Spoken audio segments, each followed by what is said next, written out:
O governo federal decidiu incluir os Correios, a Eletrobras e a EBC no plano de desestatizações defendido pela equipe econômica. Para a gente entender melhor os passos desses planos, nós temos aqui uma convidada, a secretária especial do Programa de Parcerias de Investimentos, Marta Seiler. Tudo bem, secretária? Mais uma vez, bem-vinda aqui à Jovem Pan. Muito obrigado. Bom dia, obrigada. Eu que agradeço o convite.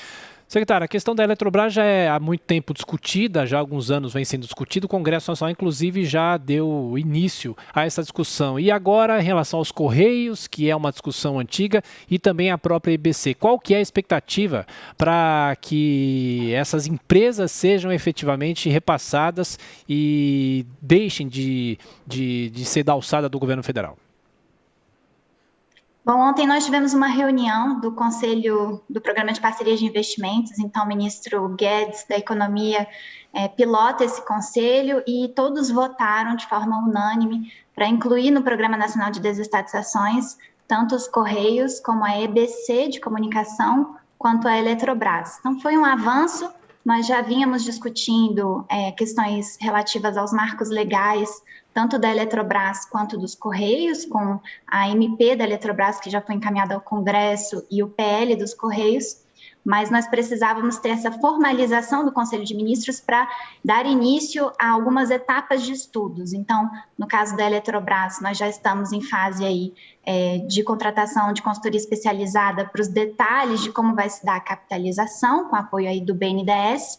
E no caso dos Correios, nós já finalizamos a primeira etapa dos estudos, e essa etapa foi aprovada ontem pelo Conselho de Ministros, e ela indica como o melhor caminho para a companhia a venda do seu controle. Então, nós estudamos no mundo as melhores práticas relativas à desestatização do setor postal, nós avaliamos as alternativas no Brasil em função das especificidades do caso brasileiro, e com todos os estudos que foram feitos nessa primeira etapa, se concluiu que a venda do controle é o melhor caminho para a companhia. A gente ainda vai dar início agora à etapa 2, em que a gente começa a entrar no detalhamento da precificação dos ativos e passivos dos Correios, que vem fazendo um trabalho, inclusive, que merece elogio, porque recuperou bastante valor à companhia com o trabalho que foi feito no último ano, apesar de um ano muito difícil aí de crise, e esse trabalho é importante para que a gente avance com a desestatização também de um ativo aí que tem apresentado resultados melhores. Secretária, agora a pergunta de Denise Campos de Toledo aqui conosco também. Denise. Secretária, bom dia. Eu queria saber aí como é que fica a posição do governo em relação à Eletrobras, com todas as dificuldades que a gente tem visto no Congresso, que há muita resistência em relação à modelagem que foi apresentada, e há uma diferença, por exemplo, em relação ao Correios. Em Correios, em princípio, seria privatização mesmo. O governo deixaria de ter o controle dos Correios e não ficaria mais com aquela divisão por tipo de serviço, que é uma coisa que estava em discussão há bastante tempo. Inclusive, eu queria só a confirmação em relação a isso, se é privatização de fato mesmo o objetivo. Agora, no caso da Eletrobras, o governo vai diminuir apenas a participação.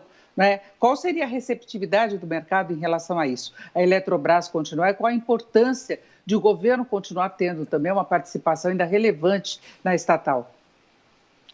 Isso, Denise, está perfeita a sua análise, são modelagens distintas. Então, no caso dos Correios, a gente está encaminhando por uma venda de controle somada a um contrato de concessão dos serviços.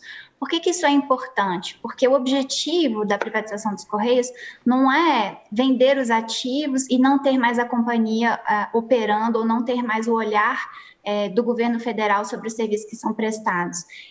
Essa empresa é muito importante para o país, ela atinge praticamente todos os municípios, ela tem uma capilaridade que nenhuma empresa no Brasil tem, e ela é fundamental para levar as cartas, para levar as encomendas, mas também para levar algumas políticas públicas para os municípios, como é o caso do livro didático, como é o caso das vacinas, que a gente tem falado tanto aqui. Então, nós não podemos ter uma privatização pura e simples, no sentido de não ter mais uma regulação e um contrato com o governo que garanta a prestação desses serviços. Então, uma rota dupla, em que você tem, de fato, a privatização da companhia, mas, por outro lado, você tem um contrato desse novo investidor com o governo, com a obrigação de universalizar os serviços a preços módicos, chegando a todos os brasileiros com os serviços hoje prestados pelos Correios, mas de forma mais eficiente, com mais investimentos. A gente tem visto os Correios investindo na casa de 300 milhões de reais ano, e o diagnóstico do setor é que nós teríamos que estar investindo 2 bilhões de reais ano para fazer frente a todas as mudanças tecnológicas e ao tanto que outras empresas de outros países têm investido nesse segmento cada vez mais com foco em e-commerce, etc. Então, essa é a rota que foi aprovada ontem para os Correios. Já no caso da Eletrobras, o governo hoje detém praticamente mais de 60% das ações da companhia, se somar a União junto com o BNDES, essa companhia hoje está valendo algo na casa de 50 bilhões. Com o processo de capitalização, você traz novos investidores para o processo, de tal forma que o governo deixa de ter mais da maioria das ações dessa companhia, a gente ficaria com algo na casa de 45%, mas essa capitalização agrega tanto valor para a companhia que a gente deixaria de ter uma Eletrobras de 50 bi e passaria a ter uma Eletrobras de 140 bi, é o que a gente está calculando. Então, 45% de 140 bi é mais do que o governo tem hoje na companhia, porque o processo de capitalização agrega valor. Mas ele está sendo estruturado com a pulverização das ações, de tal maneira que nenhum investidor sozinho vai deter mais de 10% desse capital votante. Então, uma forma também importante da gente ter ali a participação do governo, mas esse controle pulverizado, como tem sido no mundo. A gente tem visto apenas 3 empresas no mundo com controle 100% do Estado, um único controlador, que é a chinesa State Grid, a francesa EDF e nós aqui, Eletrobras. Secretária, agora a pergunta de Paulo Figueiredo. Paulo. Secretária, bom dia. Tudo isso aí que a senhora está falando é muito bonito, muito bom. O presidente Jair Bolsonaro foi eleito com uma promessa de privatização em massa do país. No entanto, já passamos da metade do governo e até agora os resultados de privatização são, muito francamente, pífios, né? O próprio secretário Salim Matar deixou o governo reclamando, frustrado com a velocidade dessas privatizações. Eu tenho 2 perguntas nesse sentido. A primeira é, o presidente continua, qual o nível do comprometimento do presidente Jair Bolsonaro com as privatizações do país? E a segunda pergunta correlacionada a essa é, por que as privatizações no Brasil não saem?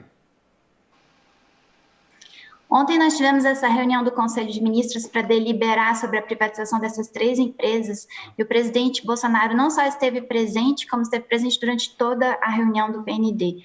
O presidente Bolsonaro também foi ao Congresso Nacional recentemente entregar em mãos ao presidente da Câmara o projeto de lei dos Correios, a medida provisória da Eletrobras, e nós temos hoje, formalmente, na carteira do Programa Nacional de Desestatizações, 17 empresas com processo de desestatização em estruturação com decreto do presidente da República. Nós nunca tivemos antes tantos decretos de presidentes passados, incluindo empresas no Programa Nacional de Desestatização. Mas as pessoas têm que entender que o processo de desestatização de uma companhia, ele tem várias etapas previstas em lei que têm que ser seguidas com muita responsabilidade. E essa é a diretriz que a gente tem recebido do governo. Então, os estudos não são feitos em 15 dias, em 20 dias. Algumas pessoas vieram do mercado para Brasília achando que nós faríamos estudos de privatização de companhias em 30 dias e as venderíamos em mais 30 dias. A legislação não permite isso e nem é do interesse público que isso seja feito a toque de caixa. Cada estatal foi criada para prestar um ou vários serviços públicos. E nós precisamos garantir que no processo de desestatização, esses serviços sejam aprimorados, melhorados. Então, a gente precisa trabalhar regras regulatórias para garantir que os investimentos venham com a celeridade que o setor privado traz, mas também com a regulação necessária por parte do poder público e a fiscalização necessária para que o caminho da desestatização sempre seja no sentido da melhora dos serviços, de mais investimentos e mais empregos. Secretária, nosso tempo está se esgotando. Denise Campos de Toledo, rapidamente, a última pergunta, por favor. Eu queria até aproveitar, então, para saber da secretária se há condições de essas 3 empresas terem o processo definido ainda este ano. Correios, Eletrobras e também EBC, que pode, inclusive, ser extinta e não privatizada, né? A EBC entrou no programa agora, Denise, então a gente vai contratar os estudos, provavelmente esse é um processo que se conclui em 2022. Já os Correios, nós já estamos trabalhando desde o ano passado, nós dependemos da aprovação do projeto de lei que está no Congresso. Se esse projeto de lei for aprovado até agosto, o nosso cronograma permite que a gente faça a desestatização dos Correios com a publicação desse edital ainda esse ano, em 2021. Mesma coisa para a Eletrobras. O nosso cronograma, aí já com uma medida provisória, é de aprovação dessa medida provisória até junho desse ano. A gente já vai estar contratando agora, a partir da reunião de ontem, os estudos especializados para precificação e todas as due diligências necessárias para essa capitalização da Eletrobras. A expectativa é que esses estudos estejam prontos em julho, e com a aprovação da MP em junho, a gente já consegue publicizar essa oferta aí também em 2021. Conversamos aqui na Jovem Pan com a secretária especial do Programa de Parcerias de Investimentos, Marta Seelen. Muito obrigado mais uma vez e bom trabalho. Até a próxima. Eu que agradeço. Até mais.